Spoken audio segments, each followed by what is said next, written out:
Hi guys, it's Emily from Novel Novels and welcome to today's video. This is my mid-year freakout tag 2023. Now I've not been tagged to do it, but you know, I thought I would do it. So we've exactly now, start of July, that I'm filming this on the 3rd of July. So we've finished our first half of the year, so that's why I thought I would do it now. I've already got answers for this. In the start of July, I've already read a few more books that could easily go on next year's list, on the end of the year list, because actually, I've just thought, you know how we do like a mid-year freak-out tag? Should we do what do you think of the idea of me creating an end-of-year tag?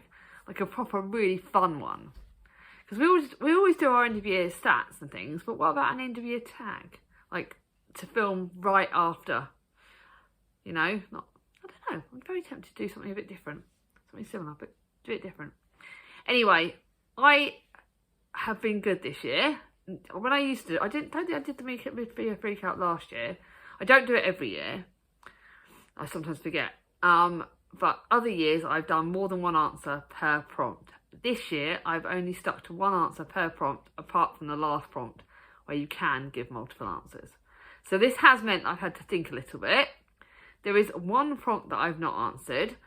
And I will link the lovely Kim from the Middle of the Bookmarks channel. She's done her own version of the mid-year freak-out tag, which is quite interesting, and I really enjoyed that. So I will link that video down below, because some of these prompts are a bit harder to answer. So her one was quite good, but I'd already planned to do this, so I'm doing this one. The original creator has well left BookTube, but I will try and be good this time around and actually remember to write the prompts down at the bottom of this. But it is a fun, easy book to do. If anyone's not done it, feel free to do it and say that I've tagged you in it. You're welcome. It really is fun. I would love to see if any of you can guess the answers before I give them for any of these prompts, because it is quite good. Charlie didn't even predict the answers to some of them, which I'm very disappointed in. But yeah, this is a really fun, easy one to do, so let's see.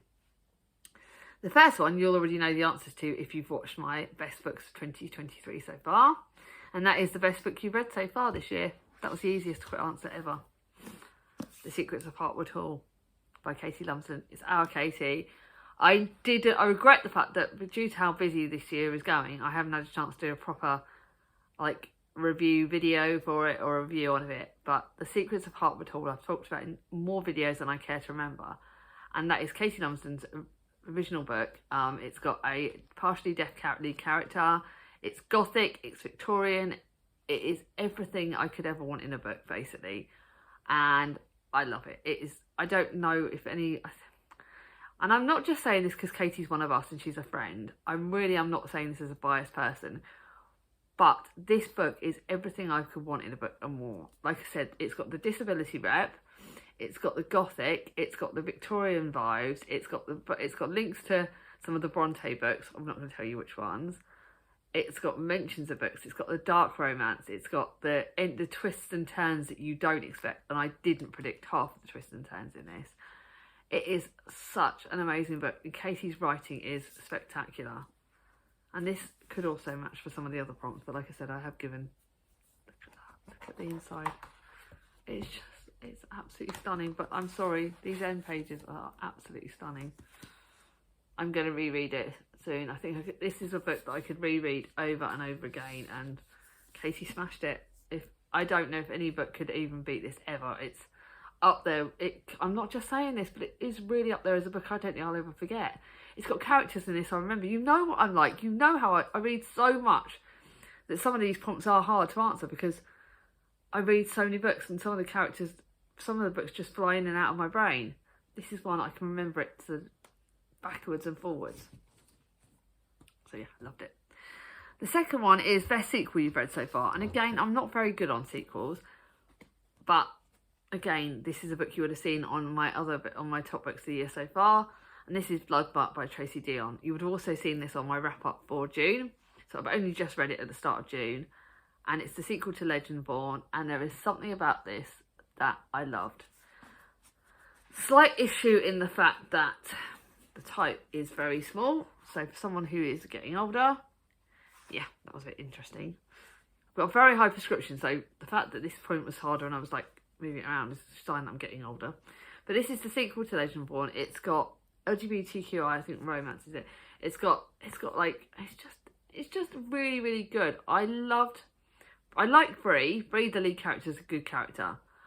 But I absolutely loved, not Nick, it's Selwyn. I can't remember his name, my brain is not good.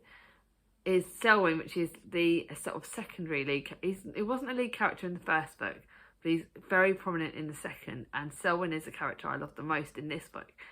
And I really loved him. So kind of, actually I might just cheat a little bit and give him another answer. Yeah, but I love the romance in this. I love the fast pace. The speed in this is really good. There's some characters that you start off thinking they're baddies, but they turn good. And this is just a book I thoroughly loved. I can't describe how much I loved it. It was so good. I'm going to use that for another prompt, so I'm going to put that there. Now, new release you haven't read yet but want to. I've got loads. I've got loads in the fact that loads of books that are on this list of books that, like, for the last prompt. But the one I'm going to say is one that I recently bought and I will be reading it. Actually, I said I was going to read it in August. Oops. It's now going to have to be read in September because I've just realised I need to boost another book up. Okay, so I'll be reading this in September. It was going to be being read in August, but I'm going to have to boost another book up because I've had another book that's a new release that yeah. So this one's going to have to go in September, but it is a new release. It only came out recently. I would say a new release is a book that I bought as soon as I got it. A new release I'm looking forward to has to be a book I bought as soon as it came out and one I pre-ordered, and I did pre-order this. So again, look at the end pages. My only slight concern with this is that spine feels very tight, so I'm only able to open it like that. And I love the colour of that. So this is the third in the Dear Mrs. Bird series.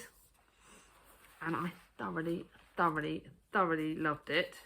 It is so good. It's actually brilliant. Actually, this is just giving me an idea. Because this can go on my September, which means I can now add the second in the series, Yours Cheerfully, to my August TBR. Yay! That works! Because I've got a reread. And I didn't have a reread plan for August because I was stupid. You know, I always do my reread a favourite book, so I can put that and do that. Yeah, that works. I can read this in September. This is the third in the series, so I can't really tell you too much about. But it's about Emmy Lake, who is the much loved thingy. It's like she is an agony aunt for Women's Friend. And then there's a storyline that looks really good in this. Can't wait to read this. One I've been looking forward to. One I pre-ordered from Waterstones because, like I said, I'm kind of avoiding Amazon a bit. But yeah, can't wait to read that. I've got to put these books away. This is a bloody nightmare. Okay. Most anticipated release for the second half of the year. Again, that is going to be a book that I'm going to pre-order or get as soon as it comes out because that affects their statistics. And the one that I'm going to say, there is two I've got. There is, I will say, so maybe I have got two answers. The other answer is that there is a new Heather Morris book coming out. And I can't remember the title of it, but there is a new, that I think it's Under the Rising Moon or something. There is a book by Heather Morris that's coming out, but it's whether I get it in hardback straight away or whether I wait for it to come out in paperback. I'm not decided yet, so that's why it's not my formal answer. But my formal answer for this is The Wake Up Call by Beth O'Leary, because I've got all of hers bar one in hardback, so I will be prepared to pay hardback price for it.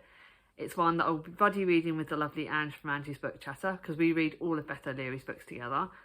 And it's Beth O'Leary's book. I love her books. I've got them all in hardback. Like I said, bar the flat share. I've kept her books. That is how much I'm keeping all her books. So I'm prepared to pay hardback prices because I know that I'll reread it.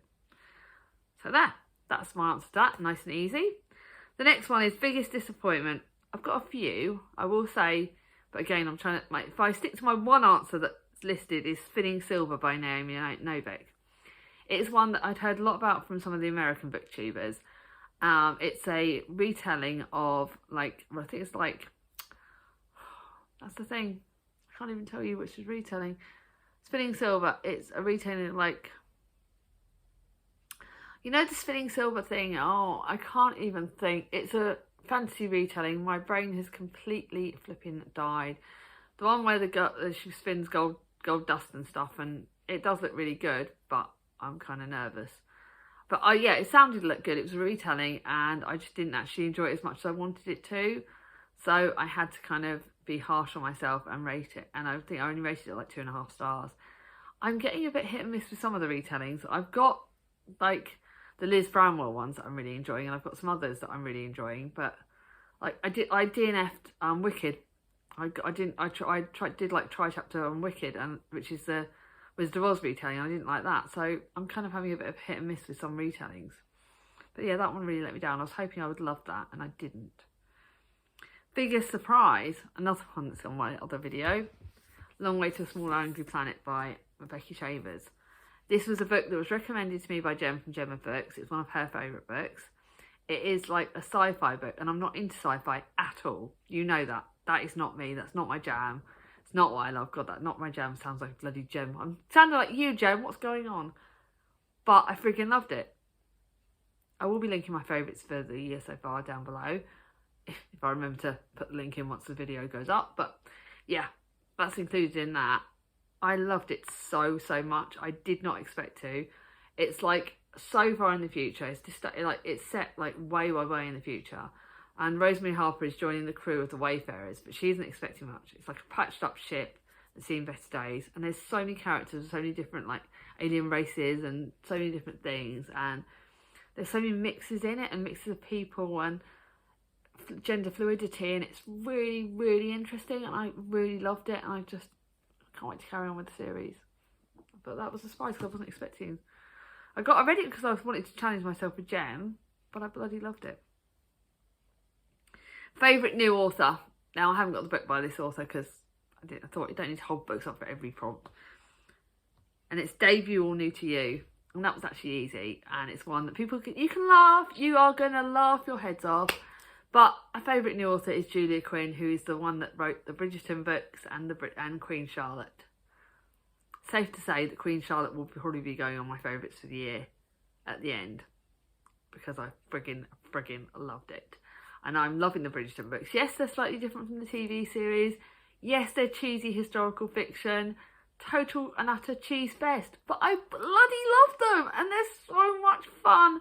And they are just what I need to, like, when I need a book that's going to make me smile, and it's got the romance, it's got the historical fiction bit, it's got the family element, and it's just fun, and it's light, and it's just what I need. Yes, you've got some hard-hitting bits in it, but it's an easy read, and I love it. It's my guilty pleasure. I swear, they're like historical fiction-y, but like cheesy historical fiction. And it's bloody lovely. It mixes like two of the things I like. I like cheesy romances, like historical fiction, loved the time period, loved it. Absolutely loved it. Newest fictional crush. Okay, I hadn't had an answer for this. I don't have a formal answer, because if you were to ask me to remember it in general, but I do think that, not because of the way this character is supposedly looking, because it's supposedly like the guy that's supposed to be like a frigging demon, but Selwyn, the way Selwyn tries to protect Bree in this, and I can't give too many spoilers away, but the way Selwyn is in this book, like this bad boy turned like really protective, turned like that kind of, I love the bad boy kind of image, the one that's a bad boy that's got a good heart, that's a rough and ready, got a bit of a demon to the side of him. That kind of sexy thing turns me on, so that's kind of my answer to that briefly. Next one is newest favourite character. Again, I read so many books, and I couldn't really think about a favourite character. I really struggle with this. I am so sorry. Obviously there's so many characters that I love, and so many characters, and again, I didn't want to say characters from all these other books that I've read, because like I said, you could easily pick the lead character for The Secrets of Hartwood Hall. I loved her. I really loved her. And there are other books that I really enjoy, but one that was standing out to me is that I'm loving the Seven Sisters series, and and it's not actually the sister that I loved in The Shadow Sister, but it's a side character. It's the character from the historical fiction storyline, and that's Flora McNichol. She is one of the ones out of all the books. It's sort of set sort of when it's not Queen Victoria, I think it's sort of after that, and it's set at a time when we got King Bertie, and it's sort of set in that historical fiction when Beatrix Potter was writing. Yes, that's sort of that time period. That's the historical fiction side, and she's got a good heart. She likes literary. She's an illustrator. She's a strong character, and I just absolutely love her. I love Flora McNichol. She's like a really good character. I'm loving the Seven Sisters series. It's a series that I'm reading very slowly, and my mum read it all and binge read it, but it's a series that I can't wait to read every month. Every time I read it, I'm just like, so yeah, that's the character. Book that made you cry, saddest book that you've read. Now, a lot of books make me cry. I'm an emotional character, as you well know. If you know me a long time, you know how emotional I am. A lot of books have made me cry, but the one that's a sad book is obviously from another favourite author, even though it's not in my favourites for the year, so I don't know why I didn't put it in my favourites. And that is The Winter Garden by Kristen Hanna. Her books will always make me cry. They really have that feel to them. But this one was very, very emotional. I think the fact that it made me cry so much, and the fact that it was so hard hitting, probably was what made it stop it being a favourite, because I don't want to cry when I read a book. But this is about two sisters married. In the present storyline, it's about Meredith and Nina Whitson, who are as different as sisters could be. One stayed at home to raise her children and manage the family. The other followed her dream and travelled the world to become a famous photojournalist. When their father falls ill, these women find themselves against each other again, and it's just really hard hitting.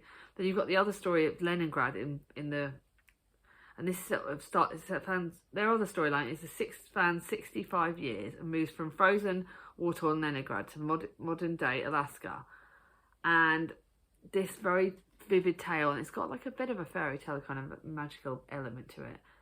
But it's very, very emotional, very, very sad, very, very hard-hitting. You really need your tears for that. And again, the next one is a book that I did cry in as well, but it was happy tears. And the book that made you happy. And again, I couldn't do another video without mentioning Charlie's. Another one of our booktubers, Charlie from Charles Heathcote's final book in the Dora series, Royally Doris. I couldn't think of another book that made me laugh more. This book made me flipping wet myself laughing, literally, not physically, but you know what I mean. I laughed so bloody much. But I did cry, but this is a happy book. I don't want to... Yes, there was some elements where I cried, but that's because of who I am. But in generally, Charlie's books are funny books. Their writing style, it matches Charlie to a T. I'm not being biased because Charlie's one of my friends. I love this book. If you want a book to laugh, if you want a series that will make you laugh from start to finish, but be prepared for some emotional bits, then that one. Next one, favourite book to film adaptation you've seen this year. I don't watch book to film adaptations in general.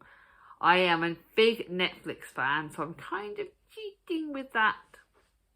Saying the Heartstopper series on Netflix, because that is the only closest one. I'm going to watch the Queen Charlotte adaptation, the Julie Quinn one. But I'm watching that after, and I'm also reading I'm watching the Call the Midwife adaptation. But that's such a frigging long one. I've got so much to catch up on, and I can only have a limited amount of time. And I don't really think there's any other book to screen adaptations I've watched this year, because I've literally been binging Call the Midwife, and when I watch TV with Mia, we watch a lot of the YA kind of ones. But we do watch Heartstopper, and I think that's a brilliant adaptation. Absolutely loved it. Favourite review you've written this year, booktube version, its favourite video you've made. This is the one that has had the most views, and my favourite in the fact that it was the closest to my heart, and that is my Spoonie story, which again I will link down below. And that tells you my story. Yes, it's very emotional. It was done for my Spoonies readathon, and it tells my journey with my disabilities and my Spoonie story. It was the video that made me cry the most when I was recording it, watching it, talking about it. Every time I talk about it, it makes me cry. But it was close, and it was hard hitting, and it actually helped other people from what I gather, because they saw it and they kind of they felt seen, and I believe that has helped other people that are disabled within our community. And for me, that was my purpose for it. My readathon, the Spoonies readathon, yeah, it didn't have loads of people doing it, but it got the awareness out there of invisible disabilities. I filmed it with Naomi from Naomi's book channel. We did the readathon together. I'll link Naomi's channel down below. But it was a very much of that month of readathon. It was very close to my heart. It was very triggering in the fact that it really did bring up a lot, but it really helped spread awareness, and that was my whole purpose for that. And that's one that I'm proud of. That if I can help others, then my own disabilities are valid. and they have a purpose. I would rather be in pain and help others than not. So yes, that was very emotional, but that's a video that I'm proud of. Most beautiful book you bought this year or received. Again, Katie's book comes in answer to that. And there's the one that I bought, but the one that I received, and this is the one that's now been boosted up to August TBR, so sneaky peek.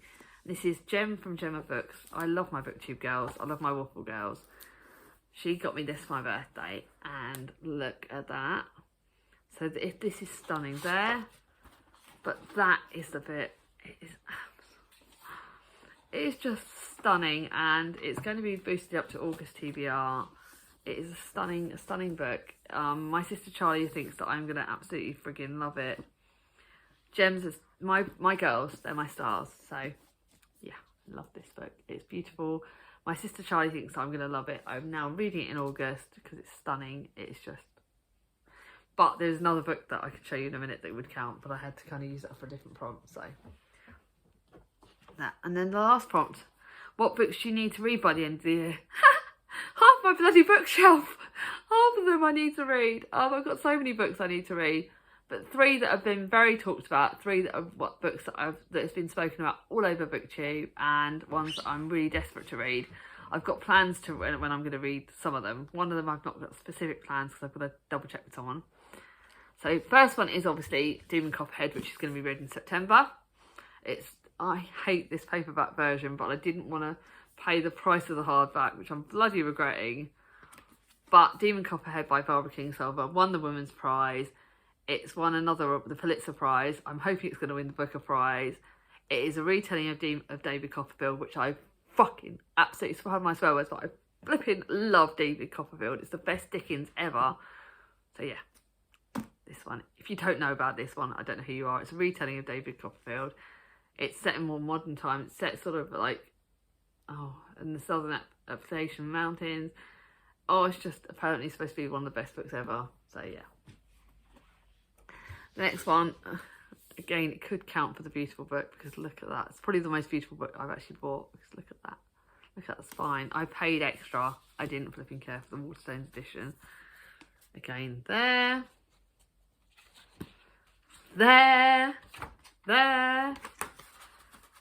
I am supposed to be reading this with a friend, so I can't tell you when I'm going to read it. It's historical fiction. It's been up for a number of awards. It should have been up for way more, to be honest, from what I've heard. I can't wait to read it. And then lastly, Wayward by Amelia Hart. I saw about this on Charlotte Malloy's channel. It's again historical fiction. It's got 3 timelines. It's about witchy kind of thing. It's going to be a gothic-y book that I'm buddy reading with my lovely sister Charlie from Charlie Burke Reads. Kate flees London, that's in the 2019 storyline. Violet in 1942, she's interested in insects. Altha in 1619 is on trial for witchcraft. 3 women, 5 centuries. Wayward is an enthralling novel of female resistance and transformative power over the natural world. Again, stunning. Oh. But yeah, this is longer than I thought it was going to be. I've got loads to do. I'll crack on and do it. But I have had a really good first half of the year. I want to end this video by saying a massive thank you to all of my subscribers. My channel numbers have rocketed this year, but I think the biggest thank you I'm going to give is to my best friends on BookTube. Obviously, you know, if I don't link you, I'm not going to link all the channels below because you already know them all, and they would make me. Gem. The first one is obviously Gem from Gemma Books because I've talked about her just then. I'm going to make her bomb. Don't care. Love you, Gem. Alice from Alice's Giant Bookshelf. Charlie from Charlie Book Reads, my best sister, my best friend. Danny from Danny's Book World. Jack from Spread Book Joy. Ange from Angie's Book Chatter. They are my best friends in the whole flipping... They're my BookTube besties and they're my best friends in the whole wide world. I speak to them every single flipping day virtually. And I want to thank them. I want to thank all these people like Naomi for doing the readathon with me. And thank you to all of you. You're all absolutely incredible. I'm truly grateful. Yes, this year has had one sad thing in the fact that we lost a fellow booktuber, Janelle from Bucktooth Under Books. And that is a sad way to end the year. But let's think about all the positives that have happened this year. let's hope that the second half of the year is amazing for everyone, and I'm sending you all my love. If you like this video, give it a thumbs up. If you're new to my channel, not subscribed yet, ring on my ding-a-ling, and let me know if any of these answers, your answers to some of these books. I'd love to know.